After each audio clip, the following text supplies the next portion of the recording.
If you have a story that you would like to hear featured on the channel, then go to mariesfield.com and send it my way. And of course, thank you.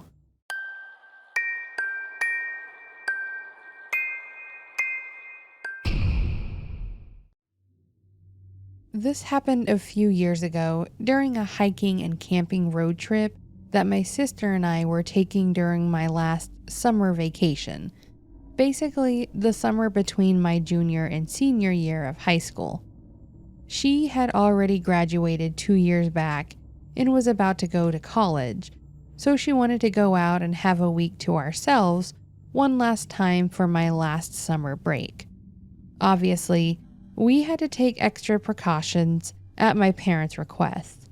We were two late teenage girls, and the world can be a genuinely terrifying place. So basically, we had to keep them up to date on where we were at all times, call them if anything happened, and keep ourselves armed with mace and all that. I get where they were coming from, but at the same time, it was a bit annoying having them writing rules for our road trip. Aside from that, we were told that we needed to stay on main routes and in large parks during our hiking. Honestly, that wasn't a big deal to me. I knew of a few large lakes and really beautiful scenery around them and had one in mind that I wanted to go see: Lake Tahoe. Lake Tahoe is the largest alpine lake in the US. It is nestled right on the border of Nevada and California, and if you've never been, you need to go. Or at least look up pictures what people have posted of it, because it is heavenly. We had decided that this would be our main destination, as we live in Twin Falls, Idaho, and Lake Tahoe is literally across the diagonal of Nevada. Most of the trip went swimmingly. We chose to actually go east a bit, down to Salt Lake City, then across Nevada on Interstate 80. This way, we got to see two really cool places, and we're on a main highway the entire way. It was a road trip. We were supposed to take in the sights, really, so that's what we did. We stopped and enjoyed the open air several times across the state, and really, this was just a lovely time. The part of this that makes this a scary story is when we actually got to Lake Tahoe. When we got to the area, we had to make a bit of a decision. The campgrounds weren't going to be available as they fill up fast during this time of year, and honestly, I wasn't much for camping. So we decided to find a place that had a parking lot with cars each night to spend the night in. The main place we chose was the Walmart in Carson City. It was about a half hour away, but it was relatively safe, and we weren't likely to get told to leave if we kept it on the down low. This whole thing started the second night of us staying at the Walmart, or the morning rather. We were both asleep when we heard a knocking on the window. I woke up and looked over, and there was a random guy standing by my sister's window. I shook her, thinking it was possibly a police officer or an employee telling us that we needed to leave the property. She wakes up, rolls down the window, and asks if she can help him. He kind of introduces himself. He just kind of shyly says his name is Frank and that he's homeless and a bit of a drifter. He then makes a remark like, "You two ladies aren't from around here, are you?" I was a bit concerned, but my sister retorted with, "What makes you say that?" It was pretty clear that he was able to get the hint that she wasn't going to be intimidated, but he also wasn't trying to be intimidating. He kind of laughed and said, "Well, your license plate says Idaho, and you're sleeping in a Walmart parking lot." That kind of dropped my sister's defenses a bit, mostly because her aggression was a bit unwarranted and a bit, well, dumb. Anyways, this interaction ended with him asking us if we were heading back up northeast to Idaho. We told him that we weren't, and that we were going to be in the area for a few more days, and that we were spending a lot of our time at Lake Tahoe. He seemed a bit annoyed, but then asked if he could catch a ride out to the lake with us this morning, and that he would give my sister $20 if we could get him there, and that's all he would need. I don't know if it was the money or just my sister feeling like an idiot with her whole thing a few moments prior, but she told him that he could hop in and that we would take him there at that time. I just kind of stared at her like, what the hell are you doing? But she dismissed me and said he just needed a quick ride and that I needed to be more trusting of people. Anyways, we helped him load his belongings, which was pretty much just a tent and a few groceries, into the trunk, and we headed off to Lake Tahoe. On the way there, which really wasn't much time, this guy started telling us all about who he was. He said his name was Frank, that he was actually from New Mexico originally, and that a few months back, his wife had tragically and suddenly passed away. He said that she was pregnant, and when she passed away, they couldn't save the baby, and that it completely devastated him. He mentioned that ever since it happened, he'd been trying to find himself, and that he ended up a bit of a vagabond, traveling places and just living out in nature, and that it was the happiest he had been. It was a bit weird that this guy was all about telling us who he was, what his life was about, and all that, but at the same time, maybe he just didn't have anyone to talk to. We drove up to the lake and into one of the lots, basically where we planned to park for the day. The guy thanked us for the ride and handed my sister an old and torn up $20 bill. We all get out and are looking around the area. He grabs his camping gear and heads out into the woods without another word to us, and we decide that we're going to head in the opposite direction on the trails and spend the day around the lake. Now, if this is where it ended, that would be fine, but it's not. Not at all, actually. We were at the lake for a couple more days before we had to make our way back, and on the last day, we actually drove back to the same lot that we dropped the guy off at. We went off into the forest area, and we actually ended up near a clearing. In the clearing, we see a small green tent, one that's identical to the one that the guy we dropped off was carrying, except this tent was torn up. It was halfway pulled out of the ground, the cloth was cut up, and there was a number of papers strewn around the area. We walked up to it to see if he was in what was left of the tent, but the only things that were left were a bunch of photographs that were damaged and what appeared to be blood on the bedding that was in the tent. Obviously, we were a bit taken aback by this, but there wasn't much we could really do. My thought was that he may have been attacked by a bear, but if that was the case, then he was gone. My sister thought that maybe another vagabond attacked him, but really all we could do was call the cops and let them know there was a tent with blood, mostly because the blood meant something bad had happened. We called them, made our report, and then moved back onto the trail and spent the last day at the lake. The next day, we were on our way home when we actually got a phone call from one of the police that had taken our statements. He asked us if we could come in and give some more information. Unfortunately, by the time he called, we were already several hours back into the state, and turning around would set us back by almost a full day. Thankfully, the officer understood and asked if we would just conduct the interview over the phone. My sister pulled over, she put her phone on speaker, and we had a quick conversation with the officer. It went pretty standard as far as conversations go. He asked us if we knew the individual that owned the tent that we had reported. We informed him that we didn't know anything beyond his name being Frank and that he was homeless. He asked us how we knew the individual, or more so how we had met the individual, and we told him that he asked for a ride in from the Walmart down to the lake. The more questions he asked, the more it felt like he was trying to associate us with him, and I ended up basically just telling him that we really didn't know the guy. We had only seen him the one time, and that we had no idea where he was. That's when he dropped the bombshell on us. They knew where he was. They had actually found his body in a shallow section off the lake in a small cove.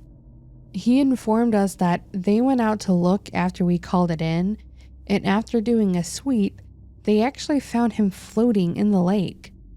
He then informed us that the blood in his tent appeared to be his, and that his cause of death was being listed as suicide. It had appeared that he had injured himself, then wandered into the lake and drowned. He then informed us that Frank was actually wanted by the police back in New Mexico in connection with his wife's death.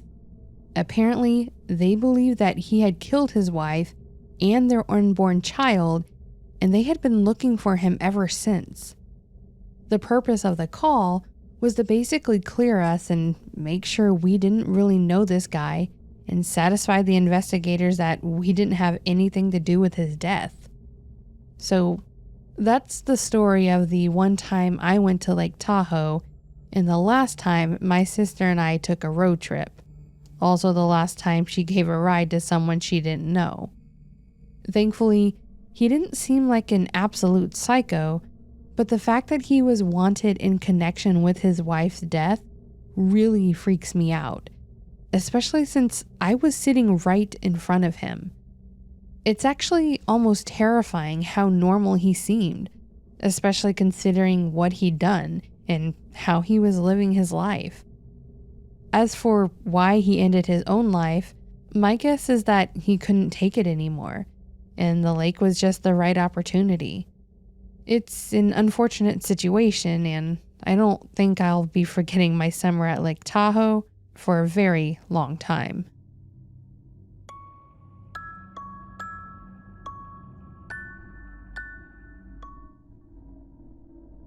This was something that happened when I was around 4 or 5 years old. Of course, I know I was really young, so I didn't have all the details, so this was also put together with help from my dad, as it involved the two of us. I remembered parts of this from my perspective, but I'll also be including what my dad saw and experienced too, so I apologize if it does jump around some. This was sometime in the early 90s. My family, which was my mom and dad, my baby sister, and I, lived near the border of Oklahoma and Texas. My dad had gotten a phone call about his mom falling ill, and they were afraid she wouldn't make it much longer, so he wanted to go be with her in Mexico. Both of my parents were working full-time jobs, so they were kind of stuck. My mom wouldn't be able to watch both of us while working, but they also couldn't afford to have us all go, so they decided that my dad would take me with him since I was older, and my mom would stay home with my sister since she was a newborn anyways and could bring her with her to work. So my mom made us some food for the road, and after packing a bag for both of us and bringing my favorite toys, we headed out late one night. That way he could get through a lot of driving while I slept, plus it was a lot cooler. It was the middle of summer, and it was unbearably hot. The AC barely worked, and we couldn't have it on at all times, otherwise the car would start running funny. We also had a very old car that could fall apart at any time, so driving at night was almost preferable. Unfortunately, we started having troubles with the car in the middle of the drive. I remember seeing a lot of white smoke, and my dad said it was sputtering. Thank God we were not on a deserted and empty part of the highway. So with his hazards on, he was able to slowly take an exit, got past and stared at by multiple cars, and then rolled into the parking lot of a rundown truck stop. I do remember being my young self, asking some form of, "Are we there?" to which my dad told me we had to fix the car. Instead of pulling into a parking spot, he pulled up to the curb close to the building. There was a picnic table in the grass nearby that had an umbrella over it, and my dad pulled me out of the car and had me sitting on the table, and he gave me a few of my toys in a juice box. He told me to stay there no matter what while he looked at the car. As mentioned, it was very hot that day, and when we talked about this when I was older, he told me he didn't want to leave me in the car and risk me overheating, so he thought the next best thing would be to sit me there in the shade. I was still pretty close to him, where all he had to do was turn his head to the left, and he would see me and would probably hear me if I tried talking to him. The problem, however, wouldn't be with me overheating, but himself. He said he was already feeling ill and felt like his blood pressure was high, but he chalked it up to just being stressed out and hot. He said after finding out what was wrong with the car, he would sit with me to relax for a bit before we got back on the road. However, he wouldn't get that far. He popped the hood, got in the driver's seat to get something, and he passed out. I didn't know anything was happening, so I just sat on the bench as I was told and shared my juice with me and my stuffed animal I had. At one point, I saw a man walk out of the store, and I remember thinking he reminded me of my uncle. My Uncle Louis was a truck driver, and he always had on a pair of overalls, a cowboy hat, and sunglasses. This man was dressed the same way. So when he looked at me and smiled, I smiled and waved back. I watched him as he walked alongside the building, seeming to be looking around, and then did a sharp turn and headed back in my direction. He then stood right across from me and said hello. I said hi back and asked him if he knew Uncle Louis. He laughed and said he thought he did and asked who I was with. I told him my dad and pointed to our car. The guy then said something like, "It looks like your daddy could use some help. How about we surprise him with some ice cream? It's really hot out here." Again, I was very young. I knew it was hot because my dress was sticking to me and starting to make me uncomfortable. I could tell something was wrong with my dad by the way he was acting and how much he was sweating. This guy also seemed very nice, and because he did appear to be like my uncle, I thought it would be okay. I also thought that this was supposed to help my dad either with the car or to cool off, or maybe just make him happy, and that's what I wanted. I wanted to help him, so I agreed to go with him. I stood up and went to walk around the other side of the bench and grabbed the man's hand. As we started walking, that was about the same time that my dad woke up. He said when he came to, his immediate thought was me. He didn't know how long he had been out, so he jumped out of the car and saw me walking away with an unknown man. That's when he started running towards us, but he said his legs felt like concrete, so his next option was to yell for me.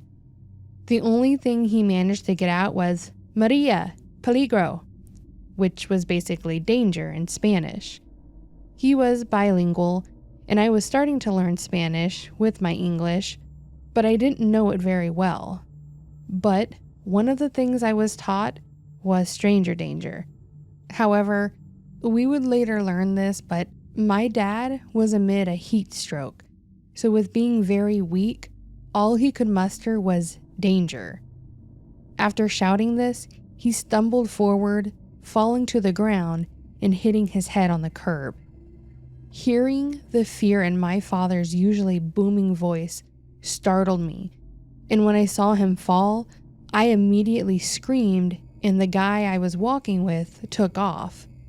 My dad and I both remember the guy being white, but of course, I don't know if he knew Spanish or what he just said, or if it was the fact that my dad caught him, so he took off. I ran to my dad, who was now on the ground, and all I knew to do was scream and cry, shaking him to get him to wake up. A lady in the truck stop heard all of this and ran out to try and help, and after that, it all kind of ran together. I remember a few other people helping by putting cold rags on my dad. I remember the ambulance coming and then my dad waking up. They had to calm him down as he was panicking because he couldn't see me initially. The lady was sitting on the bench with me, trying to keep me calm and out of the EMT's way. When I called out for him though, and he knew I was okay, he calmed down too. I know the EMTs wanted him to go to the hospital to see if he had a concussion, but he refused. After he cooled down, he said he was feeling much better and that he needed to fix his car still so we could get back on the road. The lady that was with me had my dad pull his car into the truck garage to take a look at it while he rested inside in the AC. My dad said the issue had something to do with the radiator, and they only asked him to pay for the part, which they had, and they wouldn't charge him for the labor. I remember the lady being extremely kind. She asked me questions about myself and my family. While the EMTs were there, she gave me a push pop and some water and let me keep the little pool stuffed animal toy thing. It was like the water footballs that you toss around in a pool, but it was a rabbit, I think. She had soaked it in cold water for me to help keep me cool too. To wrap things up, the guy did unfortunately flee and he got away. He was driving a big truck, so they had his license plate number and knew the business thanks to the giant logo on the trailer.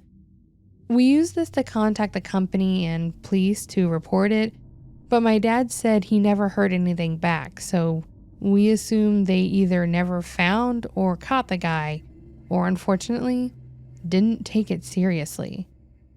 We did make it to Mexico with a day to spare before his mom passed. It was one hell of a trip for us, and I became even closer to my dad after that. It's like we really became partners, always watching out for each other.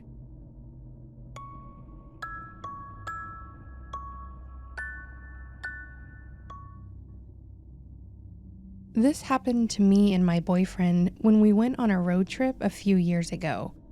It wasn't our first one, nor the last, so we were pretty accustomed to the road. We knew our limits when it came to how long we could drive without stopping, when we needed to sleep, things like that. We both typically stayed awake to keep each other company, but one of us would occasionally take a nap if we knew we were going to be switching out and driving through the night.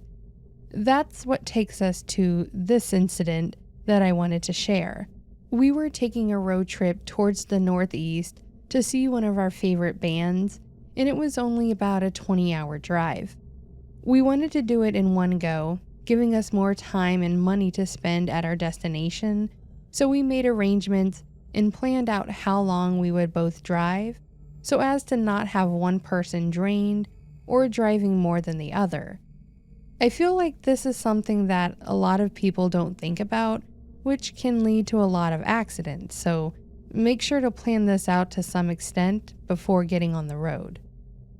The drive started fine, and I agreed to drive first, and it would be more during the day, as my boyfriend, Wyatt, has better eyesight, and I also don't really like to drive at night.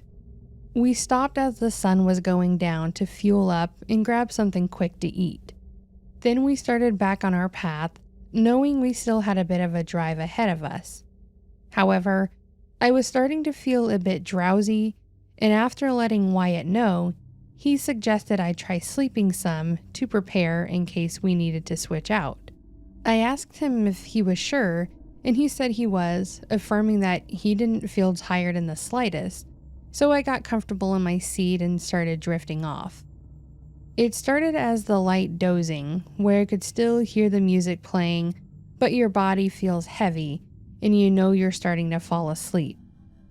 Soon after, I was pretty clean out as I remember I couldn't hear the music anymore.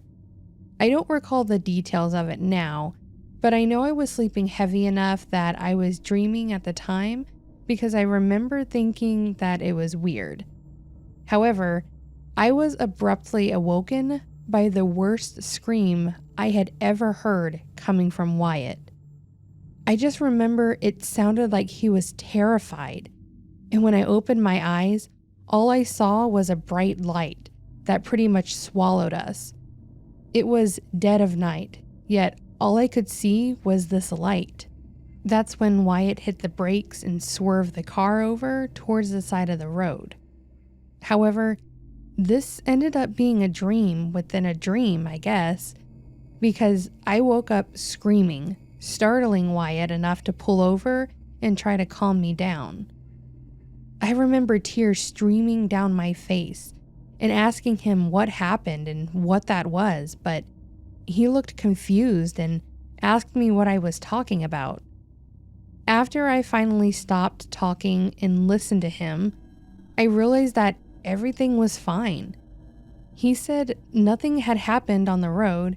In fact, there hadn't even been any cars in sight, and I woke up screaming, causing him to jump.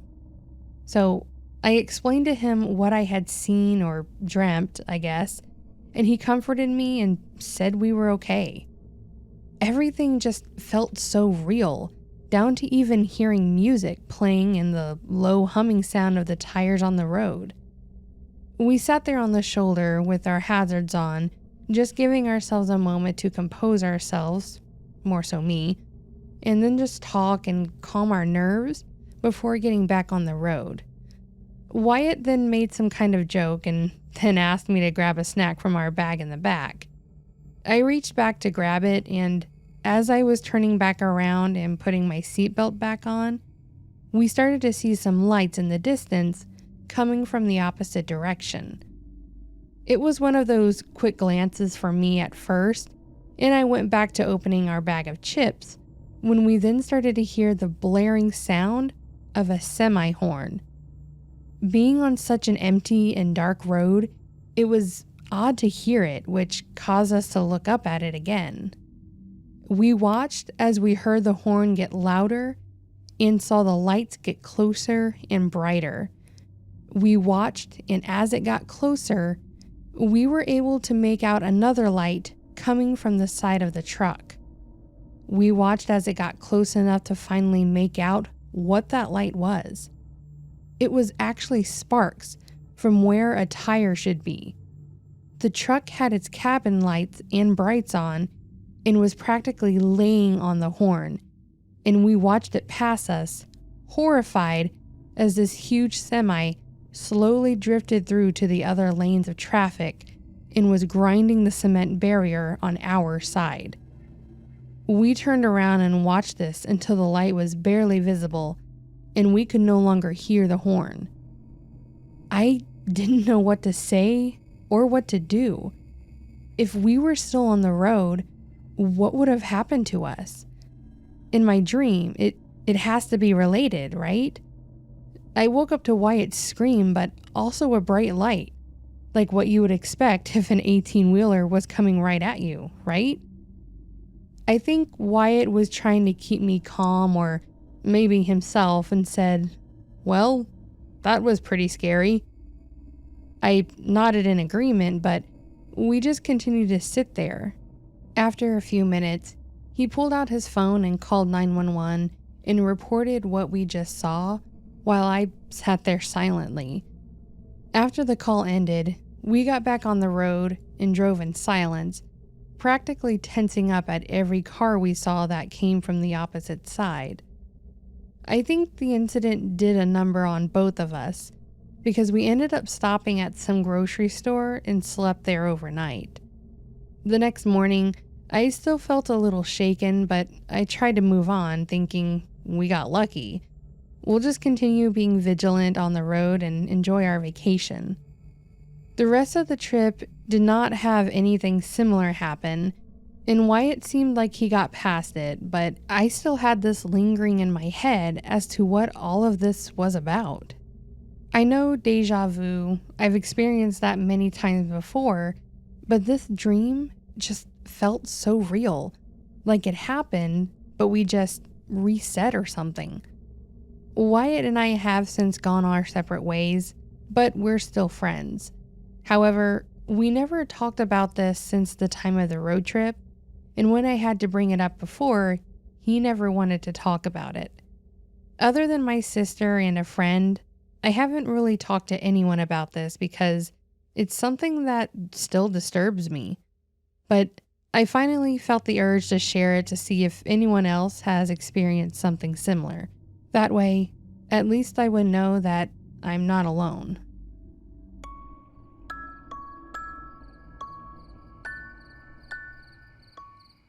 So that, my friends, was a collection of scary road trip stories, which is kind of disappointing because road trips are supposed to be fun. Or maybe the destination and the road trip is the buildup of the excitement. I don't know. I love road trips, so that would be scary if something like that happened. I think the worst thing that happened on a road trip that we've taken was whenever we went to Yellowstone and we drove through it. We took my PT Cruiser, what I had at the time. Don't make fun of me. I loved that thing.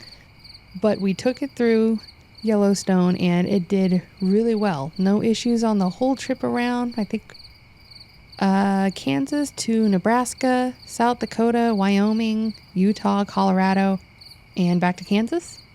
And it did fine. Except while we were actually in Yellowstone, it started doing the smoking thing, and I was worried because, we were in the middle of a national park. I didn't know what was happening. Neither of us are really car people. But they have, auto shops in Yellowstone, which is really cool. Somebody is a genius for doing that. And we were able to get in there, and there was something wrong with, the actual, radiator cap. So literally, we just had to replace that, and we were good. Thankfully, it wasn't worse, but it did kind of spoil the moment because we were stressed out. But Yellowstone was very nice, very pretty. If you haven't been, I would definitely suggest it. So yeah. Except for whenever we went through Colorado. We were on the mountains at that point, and they were building a new tunnel through one of the mountains or something like that. And so they were blowing it up because how else are you going to put a hole in the mountain? And there wasn't a really good guardrail where we were. And then you have these signs talking about, hey, falling rocks and there's going to be a loud explosion here soon. That's when I learned I have a slight fear of heights. So that was a bummer. But again, the mountains were very pretty. So I guess there's that. But yeah, I guess just, things that we can't control. Not creepy people, thankfully. So I guess we got lucky there. Anyways, I've rambled enough. If you did enjoy this video, please do give it a like below. And if you'd like to hear more content like this, consider subscribing if you haven't already. If I hit this mic one more time, I'm going to go insane. And lastly, don't forget to leave a comment on your thoughts or let me know, have you been on a road trip? If so, what was your favorite place or the most memorable? Or maybe even, where would you like to go? Whether it's a road trip or overseas or anywhere. And with that being said, friends, I hope you have a fantastic day and an even better tomorrow. And until next time, take care.